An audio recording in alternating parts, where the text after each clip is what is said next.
इस वीडियो में हम बात करेंगे कि हमने फेसबुक की पेज रीच ऑर्गेनिकली कैसे बढ़ानी है। पिछली वीडियो में मैंने आपको बताया था कि हमें जब पेज बना लेते हैं तो हमें कंटेंट की रीच बढ़ानी होती है ताकि हमारे जो कंटेंट है मैक्सिमम लोगों तक पहुंचे। लेकिन अब वो कैसे बढ़ाएंगे, तो उसमें दो तरीके मैंने बताए थे कि एक तो ऑर्गेनिकली यानी कि फ्री में जो कंटेंट वायरल हो सकता है, आप बगैर पैसे लगाए कैसे अपने कंटेंट को ज़्यादा लोगों तक पहुंचा सकते हैं, उसको हम ऑर्गेनिक रीच कहते हैं और इस वीडियो में हम उसी की बात करेंगे। पेड रीच कैसे होती है वो हम आगे जाके दूसरी वीडियो में बात करेंगे। तो ऑर्गेनिक रीच को समझने के लिए आपको ये देखना है कि आपका कंटेंट कितना अच्छा है। तो सबसे पहले तो कंटेंट के ऊपर बात आती है कि कंटेंट आप लिख क्या रहे हैं, आप बता क्या रहे हैं, दिखा क्या रहे हैं। तो कंटेंट के अंदर वो फॉर्मेट्स तो वही चार हैं जिसमें text, video, images and audio, ये सारी चीज़ें आप इसको अलग अलग या मिला के कोई कॉम्बिनेशन में कोई चीज़ बना सकते हैं। लेकिन कंटेंट के अंदर है क्या? आपका कंटेंट इन्फॉर्मेटिव है, आपका कंटेंट एंटरटेनिंग है, लोगों को पसंद आ रहा है, तो ही वो वायरल होगा। कुछ लोग फ़नी कंटेंट क्रिएट करते हैं, कुछ लोग इन्फॉर्मेटिव कंटेंट क्रिएट करते हैं, कुछ लोग यूनिक कंटेंट क्रिएट करते हैं। तो कंटेंट को कैसे क्रिएट कर सकते हैं वो क्रिएटिविटी पे डिपेंड करता है, और जब तक कंटेंट अच्छा रहेगा तब तक वो वायरल भी होने के चांसेस उसके बढ़ जाते हैं। तो सबसे पहले तो आपने ये देखना कि आपका कंटेंट कैसा है, आप पब्लिश क्या कर रहे हैं, बात क्या कर रहे हैं। फिर आती हैं उसकी टेक्निकल चीज़ें, यानी कि आपका कंटेंट किस वक्त जा रहा है। तो उसमें जो एल्गोरिदम वाला पार्ट है वो हम अंडरस्टैंड कर सकते हैं कि लेट्स से कंटेंट अच्छा है बट टाइमिंग अच्छी नहीं है, तो कंटेंट अच्छा होने के बावजूद भी शायद रीच हमें ना दे। तो उसको जो टेक्निकल फैक्टर्स में कुछ मेन चीज़ें जो हैं उसमें बेसिकली आपके कैप्शंस क्या हैं, यानी कि आपने इमेज तो लगा दिया बट लिखा कुछ नहीं उसके साथ, तो आप अच्छा कैप्शन भी डाल सकते हैं। आपने वीडियो लगा दी बट वीडियो को प्ले करके ही देखेगा, बट उससे पहले कैप्शन पढ़ेगा भी तो सही कि वीडियो में है क्या। तो आपने कैप्शंस अच्छे रखने हैं, यूनिक रखने हैं, और उसमें आप जो अच्छी बात करेंगे तो वो आपका जो दूसरा कंटेंट है वो भी बेहतर लोगों तक पहुंच सकेगा। फिर उसके बाद हैशटैग्स के कॉन्सेप्ट है, यानी कि आप जिन टॉपिक से बात कर रहे हैं उसके आप हैशटैग क्या क्रिएट कर रहे हैं। अब हैशटैग पूरा एक डिफरेंट टॉपिक है जिस पे हम आगे जाके बात करेंगे, लेकिन ऑर्गेनिक रीच में हैशटैग का बड़ा इंपॉर्टेंट रोल है, और आप प्रॉपर हैशटैग लगाएंगे अपने कंटेंट में तो वो प्रॉपर जगह पे लोगों को नजर आएंगे। इसकी बात मैं अगली वीडियो में करूँगा। उसके बाद मैंने जैसे पहले भी बताया था कि आपने सिर्फ एक तरह का कंटेंट पोस्ट नहीं करना, यानी कि आप सिर्फ टेक्स्ट या सिर्फ इमेजेस या सिर्फ वीडियोस ही पोस्ट नहीं करें, आप उसको वैरायटी लेकर आएँ। वैरायटी में क्या होता है कि आपने कभी टेक्स्ट लगाया तो कभी इमेज लगाया तो कभी आपने वीडियो लगा दी और कभी आप लाइव चले गए। सो आप जब तक डिफरेंट तरह से लोगों को इंगेज करेंगे तो डिफरेंट तरह से फेसबुक को जो एल्गोरिथम है आपको रीच देता रहेगा, क्योंकि आपका जो कंटेंट है हर डिफरेंट कंटेंट की डिफरेंट रीच हो सकती है। कभी वीडियो बहुत आगे चली जाती है, कभी इमेज बहुत आगे वायरल हो जाता है। तो आपने उसको मल्टीप्लाई करना है ताकि आपका जो फॉर्मेट्स हैं वो मल्टीप्लाइड रहे और वो वैरायटी उसमें आती रहे।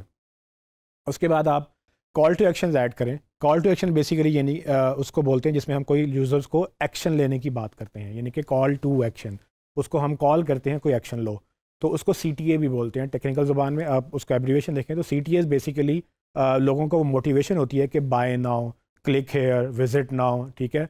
तो वो उर्दू में भी आप देखें तो देखने के लिए अभी क्लिक करें। तो ये सारी चीज़ें क्या है, ये मोटिवेट करते हैं लोगों को एक एक्शन लेने के लिए। जब तक आप लोगों को एक्शन लेने का नहीं कहेंगे तो बहुत सारे लोग शायद एक्शन ना लें। तो ये अच्छी बात होती है कि आपने अगर कंटेंट पब्लिश किया है तो कंटेंट के नीचे आप लोगों को मोटिवेट करने के, अगर आपने ये चीज़ देखनी है तो यहाँ क्लिक करें, अगर ये देखना है तो यहाँ हमें मैसेज करें। तो वो जो आपको गाइडेंस दे रहे होते हैं उसको हम कॉल टू एक्शन बोलते हैं, और वो भी आपको लगाने चाहिए। इसके बाद एक और इम्पॉर्टेंट फैक्टर ये है कि आप कंसिस्टेंसी क्रिएट करें, यानी कि रेगुलरली आप अपना एक स्केड्यूल बनाएं कि आपने किस दिन पोस्ट करना है, कैसे पोस्ट करना है। हमने पहले बात की थी सोशल मीडिया कैलेंडर की, किस तरह से आप एक कैलेंडर बना के अपनी कंसिस्टेंसी क्रिएट करते हैं, ना सिर्फ कंटेंट क्रिएशन के लिए बल्कि यूज़र्स की भी आपसे एक्सपेक्टेशन लग जाती है कि हाँ ठीक है, आज वेडनेसडे है तो आज वीडियो आनी है, आज अगर फ्राइडे है तो इस पेज से हमें एक सर्टन ऑफर मिलेगी। तो आप जब कंसिस्टेंसी क्रिएट करते हैं तो फेसबुक भी अंडरस्टैंड करता है इस चीज़ को, और वो ज़्यादा माइलेज देता है, क्योंकि लोगों का, आपका और फेसबुक का एक स्केड्यूल जो है वो सिंक में आ जाता है। उससे आपको कंसिस्टेंसी से आपका कंटेंट ज़्यादा वायरल होने के चांसेस होते हैं। इसके बाद अगर आप देखें तो आप अपनी टाइम जो है ना उसका हिसाब रखें कि आप दिन में किस टाइम पे पोस्ट करते हैं तो किस टाइम पर ज़्यादा रिस्पॉन्स आता है, ठीक है। अगर वो कुछ लेस से कभी आपने सुबह पोस्ट किया तो उसकी एंगेजमेंट क्या थी, अगर आपने दोपहर को पोस्ट किया तो उसकी एंगेजमेंट क्या थी, शाम को करते हैं तो क्या आती है, और रात को करते हैं तो क्या आती है। जब आप रेगुलर ये काम करते रहेंगे तो आपको समझ आ जाएगी कि अच्छा इस टाइम पे हम पोस्ट करते हैं तो सबसे ज़्यादा हमारा यूज़र इस टाइम पे जाग रहा होता है या इस टाइम पे एंगेज्ड होता है। तो इसी तरह से अगर आप देखें तो अक्सर लोग जब बिज़नेस प्रोफेशनल्स को टारगेट कर रहे होते हैं तो जॉब टाइमिंग में नहीं करते, वो ब्रेक के टाइम पे या शाम के टाइम पे करते हैं, ताकि वो लोग जो काम कर रहे हैं उस वक्त सोशल मीडिया यूज़ नहीं कर रहे तो वो उनको उस वक्त टारगेट किया जाता है। तो आपने टाइमिंग अपनी उस हिसाब से देखनी है।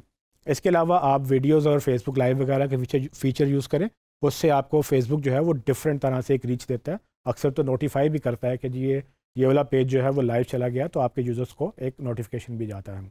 तो इस तरह से आपको मैंने ये तो समझा दिया कि कंटेंट अच्छा होना ज़रूरी है, उसकी टेक्निकल चीज़ें भी होनी ज़रूरी हैं, लेकिन फिर भी अगर आपने कंटेंट और बढ़ाना है तो अब हम ये देखेंगे कि हम कैसे उसको फैला सकते हैं। फैलाने से मुराद ये कि हम अपने पेज पे तो लगा रहे हैं, लेकिन क्या सिर्फ हमारे पेज पे ही कंटेंट पब्लिश हो सकता है या हम कहीं और पर भी पब्लिश कर सकते हैं?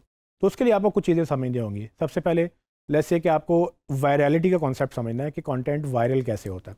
तो वायरल का मतलब ये होता है कि एक ऐसी जो चीज़ है जो कि वो एक आम एक टॉपिक बन जाए और लोग हर बंदा उसकी बात करे, तो वो कंटेंट को वायरलिटी बोलते हैं कि वो कंटेंट वायरल हो गया। और वो कंटेंट वायरल हो जाना किसी पेज के लिए बहुत अच्छी बात होती है, क्योंकि कंटेंट अच्छा हो तो ज़्यादा लोग उसको बात करते हैं, शेयर करते हैं, और वही एंगेजमेंट और लाइक और शेयर्स वाला कॉन्सेप्ट दोबारा आ जाता है। जो कंटेंट ज़्यादा अच्छा लोगों को लग रहा होता है तो वो ज़्यादा फैलाया भी जाता है, फेसबुक भी उसको ज़्यादा प्रमोट करता है। तो वायरलिटी आपने अंडरस्टैंड करने की, कंटेंट को वायरल करने के लिए हमें अपना जो है कंटेंट भी उस तरह का बनाना है, और हमने उसको वायरल करने के लिए कुछ चीज़ें हम कर सकते हैं। जैसे मैं हैशटैग आपको पहले बताए थे कि आप हैशटैग यूज़ करें, बट अब ये भी तो कर सकते हैं कि आप किसी इन्फ्लुएंसर के साथ पार्टनर कर लें। जैसे आपको पता है कि एक सर्टेन इन्फ्लुएंसर है, इन्फ्लुएंसर मतलब कि वो अपनी मार्केट में एक हैसियत रखता है, लोग उसको फॉलो करते हैं, इन्फ्लुएंस और उसका एक इन्फ्लुएंस है लोगों के ऊपर। तो आप उससे अगर पार्टनरशिप कर लें कि ठीक है ये हमारा कंटेंट है, अगर उसको पसंद आता है तो वो अपने पेज पे उसको शेयर कर सकता है। तो आपकी ऑडियंस जैसे 1 लाख थी, लेकिन उसकी ऑडियंस 50 लाख है, तो जब आपका कंटेंट उसके पेज पे शेयर होगा तो वो 50 लाख तक भी जा सकता है, मतलब उसकी रीच आपको वो ट्रांसलेट होगी आपकी लाइक्स के अंदर, आपके कंटेंट की रीच के अंदर। तो जब आप पार्टनरशिप्स करते हैं तो उससे दूसरे लोगों की ऑडियंस आपको मिलना शुरू हो जाती है। अक्सर ये पार्टनरशिप पेड होती है, अक्सर आप ऑर्गेनिक भी कर सकते हैं। तो ये डिपेंड करता है कि आपके ताल्लुकात कैसे हैं। अगर आपका कोई दोस्त है तो आप उससे रिक्वेस्ट कर सकते हैं, अगर वो कोई मार्केट में कोई प्रोफेशनल है तो आप उसको पे कर सकते हैं कि आपका कंटेंट उस तक रीच तक पहुंचे। इसको दूसरी ज़ुबान में इन्फ्लुएंसर मार्केटिंग भी कहते हैं, जो कि आजकल एक बहुत पॉपुलर टर्म है, क्योंकि बहुत सारे लोग इन्फ्लुएंसर्स बन चुके हैं, अपनी अपनी इंडस्ट्री में इन्फ्लुएंस रखते हैं, और फिर जो ब्रांड्स हैं उनको चीज़ें भी भिजवाते हैं, पैसे भी देते हैं। तो वो इन्फ्लुएंसर्स जो हैं उस चीज़ के बारे में बात करते हैं, और फिर उनकी जो मार्केट है या उनके फॉलोइंग है उससे उस प्रोडक्ट का या ब्रांड की भी ग्रोथ होती है। तो आप वो इन्फ्लुएंसर मार्केटिंग का एंगल, यानी कि कोलैबोरेशंस वगैरह या रेफरल मार्केटिंग मैंने आपको बताया था, ये सब चीज़ें एक ही चीज़ के मल्टीपल नेम है, जिसमें आप अपनी जो अर्न मीडिया है उसको एंगेज बेहतर कर सकते हैं, और रेफरल मार्केटिंग में आप मतलब दूसरों के थ्रू अपनी ऑडियंस इंक्रीज़ कर सकते हैं। इसके अलावा एक और चीज़ भी फेसबुक में बड़ी कॉमन है, वो ये कि ग्रुप्स बने हुए होते हैं। फेसबुक ग्रुप्स जो हैं बेसिकली वो डिफरेंट तरह के फेसबुक में लोग जो हैं डिफरेंट टॉपिक्स पे इकट्ठे हो जाते हैं। ग्रुप्स एक फ़ीचर होता है, कोई भी बंदा ग्रुप बना सकता है, और ये है कि इस ग्रुप के अंदर आप जाके अपने रेलिवेंट ग्रुप्स में आप पब्लिश भी अपना कंटेंट कर सकते हैं। जैसे कोई ई कॉमर्स की बात कर रहा है, या कोई इलेक्ट्रॉनिक्स की बात कर रहा है, या कोई बिज़नेस की बात कर रहा है, तो आप उस ग्रुप को ज्वाइन करें, उसमें कोई सवाल पूछता है उसको जवाब दें, या आपको अगर वो इजाज़त देते हैं, यानी कि वहाँ पर उनके रूल्स की अगर वायलेशन नहीं होती, तो आप अपना मैसेज भी वहाँ पोस्ट कर सकते हैं।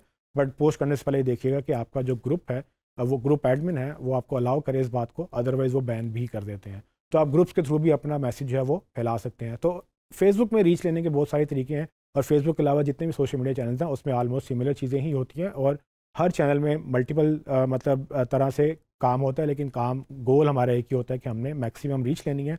और बगैर पैसों के रीच लेने के लिए आप वो सारे काम कर सकते हैं जिसमें पैसे किसी को नहीं देने, और उसको हम ऑर्गेनिक रीच बोलते हैं।